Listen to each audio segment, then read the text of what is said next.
Magandang araw po. Narito na po ang magiging lagay ng panahon ngayong hapon ng Sabado, February 22, 2025.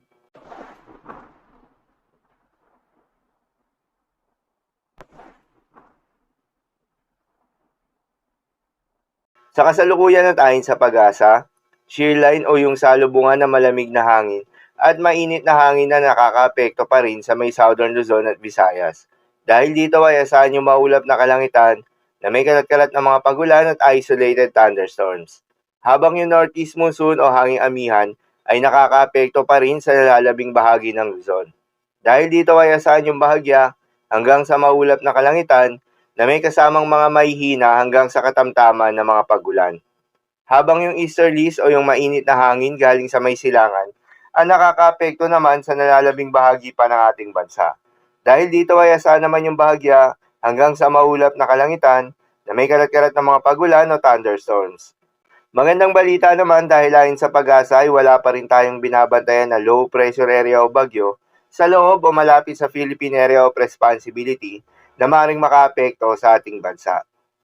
At dahil nga sa epekto nitong shear line, asahan ngayong araw sa may Visayas, Mimaropa, Bicol Region, Northern Mindanao, Zamboanga Peninsula, Caraga, Davao Region, Laguna, Batangas at Quezon ang maulap na kalangitan na may kalat-kalat na mga pagulan at isolated thunderstorms.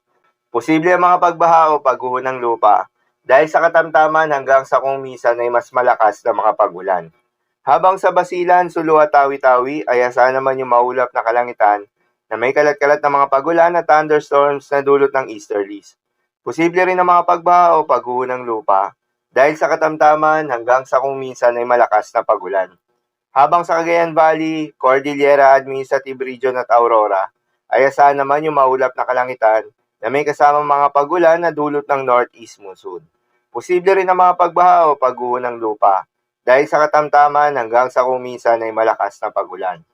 Habang sa Metro Manila at nalalabing bahagi pa ng Luzon, ay asahan naman yung bahagyang maulap hanggang sa maulap na kalangitan na may kalat-kalat na mga mahihinang pagulan na dulot pa rin ng northeast monsoon.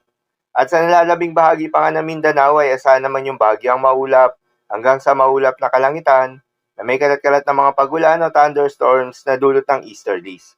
Posible rin ang mga pagbaha o pagguho ng lupa during severe thunderstorms. At dahil pa rin nga sa epekto nitong shear line, posible ngayong araw ang moderate to heavy rain sa may Palawan, Sorsogon, Albay, Northern Samar, Eastern Samar, Southern Leyte, Dinagat Islands at Surigao del Norte. Kaya naman sa mga apektadong lugar, ingat sa mga posibleng banta ng pagbaha at pagguho ng lupa. Lalong-lalo na sa mga lugar na inuulan na noong nakaraang araw pa.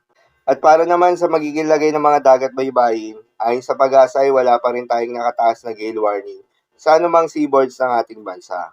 Ngunit pinag-iingat pa rin yung mga papalaot na mga kababayan nating mangingisda at yung may mga maliliit na sasakyang pandagat sa may northern seaboards ng Luzon at eastern seaboards ng ating bansa.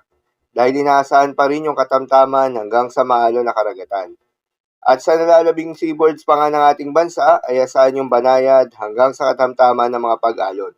Ngunit iba yung pag-iingat pa rin, lalo na kung meron tayong offshore thunderstorms activity, asahan yung paglakas ng hangin at kaakibat nito ay pagtaas rin ng mga pag-alon. So yun lamang po para sa lagay ng panahon ngayong araw ng Sabado. Keep safe everyone.